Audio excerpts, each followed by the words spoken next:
মিস্ত্ৰী মিস্ত্ৰী আগতে গাঁথনি নকৰিবা আগতে পোষ্টবিলাক উঠোৱা তাৰপিছত গাঁথনি কৰিবা কিয় মই বুজাই দিছোঁ এতিয়া যে ইয়াতে গাঁথনি কৰিছে আপোনালোকে এইটো ইটাটো পানী শুহে নে নুশুহে পানী টানে যেতিয়া মছলা ঢালিব তেতিয়া মছলাৰ পৰা পানীটো ইটাই শুহি ল'ব এইখিনি জেগাত ষ্টেণ্ড নাপাব প্ৰথম পইণ্ট ছেকেণ্ড কথাটো হ'ল কি আমি কলমত 40 mm বা 50 mm কভাৰিং ইমানমান কভাৰিং দিব লাগে এতিয়া ইয়াত কভাৰিং আছে মোটামুটি 4 ইঞ্চি ইয়াত আছে 3 ইঞ্চি কভাৰিংটো প্ৰপাৰ নেপালে তো আমাৰ এই কলমৰ কাম আছে কি একদম ওপৰৰ পৰা জালিলৈকে লোডখিনি যাব লাগে তললৈকে মানে লোডটো জালিলৈকে যাব লাগে যদি মানে ইটা ফাকে ফাকে সোমাই যায় তেতিয়াহ'লে আমাৰ এইটো ফ্ৰেম ষ্ট্ৰাকচাৰ বুলি কয় এই ইটাটো দি মানে লোডটো বেলেগ চাইডত ডিষ্ট্ৰিবিউট হৈ যাব এতিয়া ইয়াতে ষ্টাৰ্টাৰ দিয়ক প্ৰথম ষ্টাৰ্টাৰ দিলে ইয়াত যেনেকৈ গুৰিত মাষ্টাৰিং আছে মাষ্টাৰিং থাকক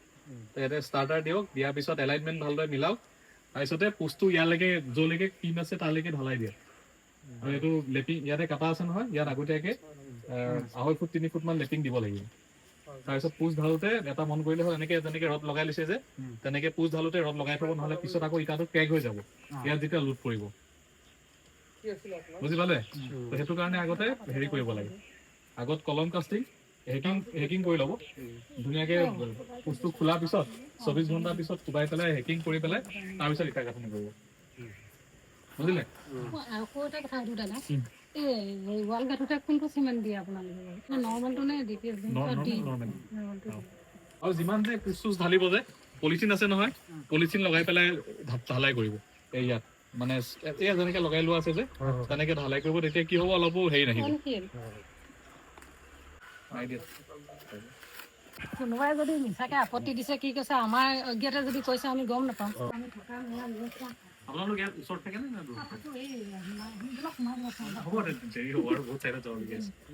বিশেষকৈ মানে ঘৰে আছিলে এইখিনি কি জেগা বুলি কয় নাজিয়া লখিমীয়ালি 10 নম্বৰ নাজিয়া লখিমীয়ালি 10 নম্বৰ আৰু অমৰজ্যোতি গগৈনামত আছে অমৰজ্যোতি গগৈনামত আছে তেখেতে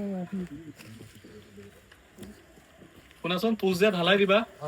এতিয়া ঢালাই দিবা যে এই য'ত য'ত চুটি ৰড আছে লেপিং বিলাক দি ল'বা মই এটা পোষ্ট চাইছিলো এই তাত ৰড চুটি আছে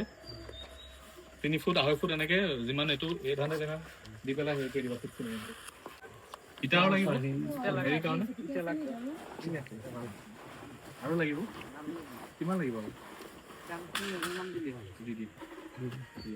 তেওঁলোকে যাতে ৰখিবলগীয়া নহয় আগতে ষ্টাৰ্টাৰ মাৰি লোৱা ষ্টাৰ্টাৰ মাৰি